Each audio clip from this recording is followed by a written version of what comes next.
दर्शकबिन नमस्कार, सम्पूर्णलाई स्वागत छ हाम्रो युट्युब च्यानल फास्ट खबर नेपालमा।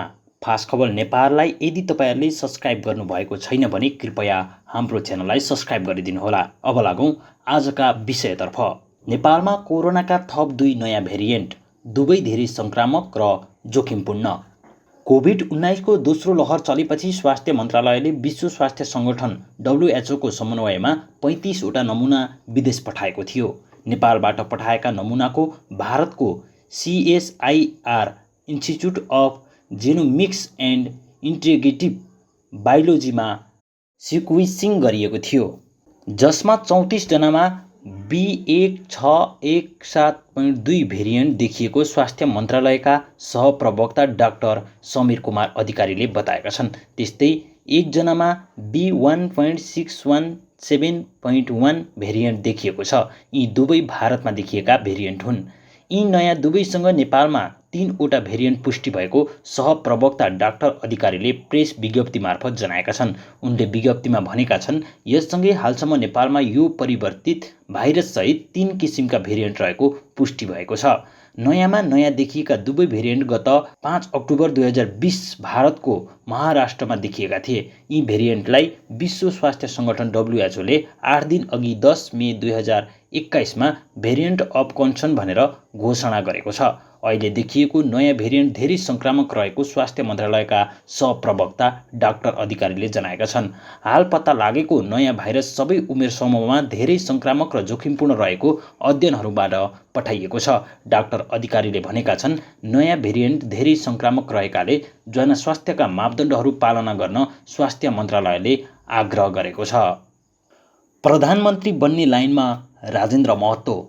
राजनीतिमा असम्भव केही हुँदैन भनिन्छ, त्यसैले होला कुनै बेला मधेस विरोधी कित्तामा उभ्याएका केपी शर्मा ओली नेतृत्वको सरकारलाई तत्कालीन मधेसवादी दलका नेताहरू महन्त ठाकुर, राजेन्द्र महतो सहितले अहिले जोगाइदिएका छन्। ओली सरकारलाई सहयोग गर्ने क्रममा झण्डै विभाजनको अवस्थामा पुगेको तत्कालीन मधेसवादी दलका नेताहरू सम्मिलित जनता समाजवादी पार्टी नेपालका नेतृत्वले पार्टी एकतालाई सुदृढ गर्ने मङ्गलबार उद्घोष गरे। गत वैशाख 27 गते राष्ट्रपति विद्यादेवी भण्डारीले संविधानको धारा 76(2) अनुसार बहुमतको सरकार दाबी गर्न दलहरूलाई 30 वैशाखसम्म समय दिन्। तर काङ्ग्रेस माओवादी गठबन्धनलाई ओली सरकारको विकल्पमा सरकार बनाउन जसपाको सहयोग आवश्यक थियो। लामो समय ओली सरकारको विरोध गरेको र मधेस विरोधको सरकारको रूपमा चित्रण गरेको तत्कालीन मधेसवादी दलका नेताहरू सहभागी जसपाले ओली सरकारको विकल्पमा सरकार बनाउन सहयोग गर्नेमा काङ्ग्रेस माओवादी गठबन्धनले आश गरेको थियो। तर त्यो आशलाई उपेन्द्र यादव समूहले पूरा गर्ने तयारी गरे पनि महन्त ठाकुर र राजेन्द्र महतोले असहयोग गरे। उनीहरूले नयाँ सरकार गठनमा सहयोग नगर्ने बताए। राष्ट्रपतिले दिएको समय सकिने दिन वैशाख 30 गते अध्यक्ष समेत रहेका महन्त ठाकुरले एमालेका केही नेताहरूको सहयोगमा आफ्ना सांसदहरूलाई भक्तपुरको एक रिसोर्टमा लगेर राखे। यसको उद्देश्य थियो उपेन्द्र यादवले सांसदहरूको बहुमत पूरा गरेर काङ्ग्रेस माओवादी गठबन्धनलाई नयाँ सरकार गठनमा सहयोग नगरोस्। कोरोनाको तेस्रो लहर पनि आउन सक्ने भन्दै त्यसको तयारीमा लाग्न सरकारलाई देउबाको आग्रह। पूर्व प्रधानमन्त्री एवं नेपाली काङ्ग्रेसका सभापति शेरबहादुर देउबाले कोरोनाको तेस्रो लहर आउन सक्ने बताउँदै त्यसको लागि तयारीमा लाग्न आग्रह गरेका छन्। सभापति देउबाले कोरोनाको तेस्रो लहरले बालबालिकामा बढी असर देखिने विज्ञहरूले बताइएको सङ्केत गर्दै केन्द्रदेखि प्रदेशसम्म त्यसबाट बालबालिकालाई जोगाउनका लागि तयारी गर्न सरकारसँग आग्रह गरेका हुन्। मङ्गलबार साँझ एक ट्विट गर्दै सभापति देउबाले कोरोनाको तेस्रो लहरबाट बालबालिकालाई जोगाउन केन्द्रदेखि प्रदेश सरकारले बालबालिकाको लागि अस्पतालहरूमा विशेष वार्ड ICU लगायतको तयारी र 12 वर्ष माथिकालाई खोप सुरु गर्ने प्रक्रिया अघि बढाउन अनुरोध गरेका हुन्। ट्विट गर्दै उनले भनेका छन्, कोरोना भाइरसको तेस्रो लहर पनि केही महिनामै आउन सक्ने र त्यसले बालबालिकालाई असर गर्ने विज्ञहरूले बताइरहेका छन्। म सरकारलाई केन्द्र र 7 वटै प्रदेशमा बालबालिकाका लागि अस्पतालहरूमा विशेष वार्ड ICU लगायतको तयारी र 12 वर्ष माथिकालाई खोप सुरु गर्ने प्रक्रिया अघि बढाउन अनुरोध गर्दछु। काठमाडौँ उपत्यकालाई माग्ने बुढाको व्यङ्ग, रोगको भण्डार सहर। अभिनेता तथा हास्य कलाकार केदार घिमिरे माग्ने बुढा चिनाइरहनुपर्ने नाम होइन। टेलिफिल्म मेरी बास्सेबाट माग्ने बुढाको रूपमा उदाएका केदार पछिल्लो समय सफल अभिनेतामा गनिन्छन्। उनी निर्माता पनि हुन्। सामाजिक सञ्जालमा उनको सक्रियता राम्रै छ। कहिले भिडियो राखेर त कहिले सामाजिक सन्देशमूलक स्ट्याटस पोस्ट गरेर उनी आफ्नो सक्रियता बढाइरहेका छन्। देश कोभिडको महामारीमा रोमलिएको छ। दैनिक रूपमा सङ्क्रमित बढिरहेका छन्। मृतकको सङ्ख्या उस्तै छ। डिस्चार्ज हुने रफ्तार पनि बढ्दो छ।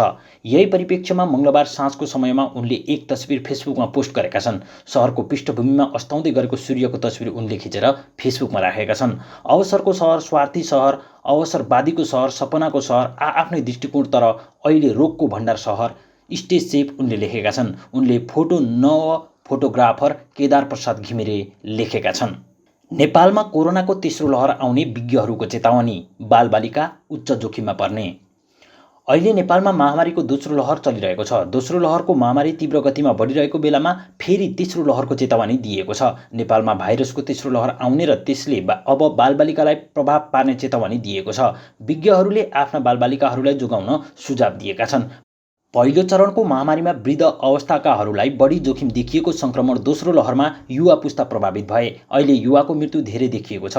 सङ्क्रमित हुनेको दर पनि युवाको बढी छ। अब तेस्रो लहरले बालबालिकालाई धेरै प्रभाव पार्ने बताइएको छ। विज्ञहरूले सम्भावित तेस्रो लहरसँग सामना गर्न तयारी थाल्न नेपाल लगायतका मुलुकहरूलाई सुझाव दिएका छन्। भाइरसले स्वरूप परिवर्तन गरिरहेको भन्दै उनले नेपालमा पनि तेस्रो लहर चाँडै सुरु हुन सक्ने बताएका छन्। भारत लगायत विश्वभरकै तथ्याङ्कहरूलाई आधारमा मानेर विज्ञहरूले नेपालमा अक्टोबर-नोभेम्बरमा तेस्रो लहर आउने दाबी गरेका छन्। तेस्रो लहरमा बालबालिकासहित खोप नलगाएकाहरू बढी जोखिममा पर्न सक्ने चेतावनी दिएको छ। यसै क्रममा भारतमा कोरोना महामारीको तेस्रो लहर चल्ने निश्चित रहेको त्यहाँका वैज्ञानिकहरूले बताएका छन्। सरकारका प्रमुख वैज्ञानिक सल्लाहकार वैज्ञानिक विजय राघवनले नै यस्तो प्रक्षेपण गरेका हुन्। यतिखेर कोरोना भाइरसको फैलावट विश्लेषण गर्दा अब भारत महामारीको तेस्रो लहरमा लपेटिने निश्चित भएको उनले बताएका छन्। त्यहाँको केन्द्रीय स्वास्थ्य मन्त्रालयले आयोजना गरेको पत्रकार सम्मेलन क्रममा राघवनले भनेका छन्, तेस्रो लहर आउने मिति नै त हामीलाई थाहा छैन, तर अब कोरोना प्रोटोकल निरन्तर पालना गर्दै महामारीको तेस्रो लहरसँग जुझ्न तयार भएर बस्नुपर्दछ। उनले भनेका छन्, हामीले कोभिड प्रोटोकल पालना गर्दै भ्याक्सिन लगाउनु पर्दछ। यस भाइरसबारे वैज्ञानिकहरूले अनुसन्धान गरिरहेका छन्। भाइरसमा भइरहेको बलवान पहिचान गर्न खोजिरहेका छौँ। अब यससँग जुझ्न मानिसहरू तयार भएर बस्दा हुन्छ।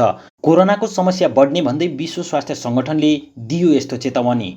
विश्व स्वास्थ्य सङ्गठनका महानिर्देशक टेड्रस अधानम गेब्रियसले आगामी महिनाहरूमा कोभिड-19को समस्या थप बढ्ने चेतावनी दिएका छन्। उनले यो महामारीको नियन्त्रणका लागि ठोस कार्यक्रमहरू ल्याउनका लागि विश्वका देशहरूलाई आग्रह पनि गरेको बताएका छन्। महानिर्देशक गेब्रियसले विश्वमा कोभिड-19को समस्या हल भइसकेको छैन, बरु कतिपय देशहरूमा अझै बढ्दै गएको छ भन्दै यो समस्या आगामी महिनाहरूमा थप बढ्ने बताएका हुन्। शुक्रबार आयोजना गरिएको एक भर्चुअल बैठकमा सम्बोधन गर्दै उहाँले सो धारणा राख्नुभएको थियो। गेब्रियसले भन्नुभयो, कतिपय नर्दर्न हेम्सियरका देशहरूमा यो समस्या अझै बढ्दै गएको छ। ती देशका नागरिकले अहिले पनि निकै समस्या भोगेका छन् र कयौँको ज्यान पनि गएको छ। विश्वका कतिपय देशका बढ्दो मात्रामा देखिएको महामारी हेर्दा पनि आगामी दिनहरू थप समस्याग्रस्त हुन सक्ने भन्दै अहिले हामी महामारीको निकै समस्याको अवस्थामा छौँ भनेका छन्। हाल मात्रै संयुक्त राष्ट्रसङ्घका महासचिव एन्टोनियो गुटेरेसले पनि हाल विश्वमा नै कोरोना भाइरसको महामारीका कारण आर्थिक समस्या उत्पन्न भइरहेको, विश्वका देशहरूले अकल्पनीय रूपमा समस्याहरूको सामना गर्नुपर्ने अवस्था आउन सक्ने बताएका थिए। विश्वका देशहरूले सीमा बन्द गरेका कारण नागरिकको एक ठाउँबाट अर्को ठाउँ आवत जावतमा समेत ठूलो समस्या भइरहेको भन्दै सुरक्षाका मापदण्डहरू अपनाएर यी समस्याको समाधान निकाल्न महासचिव गुटेरेसले आग्रह गरेका थिए। महासचिव गुटेरेसले विश्वमा अहिले पनि बढ्दो रूपमा नै देखिएको कोरोना महामारीको समस्याबाट विश्वभर नै आर्थिक मन्दीको अवस्था आउन सक्ने भएकाले त्यस विषयमा सोच्न आग्रह गरेको केही समयपछि यता विश्व स्वास्थ्य सङ्गठनका महानिर्देशकको यो चेतावनी आएको बताइएको छ। नेपालमै अक्सिजन ग्यास सिलिन्डरको उत्पादन परीक्षण सफल। नेपाल विज्ञान तथा प्रविधि प्रतिष्ठान नास्टाले नेपालमा पहिलो पटक अक्सिजन ग्यास सिलिन्डरको उत्पादन परीक्षण गरेको छ। कोभिड-19को महामारी फैलिएको र अक्सिजन सिलिन्डरको अभाव भइरहेका बेला नयाँ सिलिन्डर निर्माण गरी परीक्षण गरिएको हो। शिक्षा मन्त्री कृष्णगोपाल श्रेष्ठले आज उत्पादनको अवलोकन गरी परीक्षणमा शुभारम्भ गरे। मन्त्री श्रेष्ठले सिलिन्डर उत्पादन गर्न सक्ने अवस्थाबारे जानकारी लिएपछि अक्सिजन बनाउन प्रयोग हुने जियोलाइटको अभाव पूर्ति गर्न सरकार गम्भीर रूपमा लाग्ने बताउँदै नास्टले अझै धेरै आविष्कार गर्न बाँकी रहेको जनाए। सो कार्यमा सरकारको पूर्ण सहयोग हुने उनको प्रतिबद्धता थियो।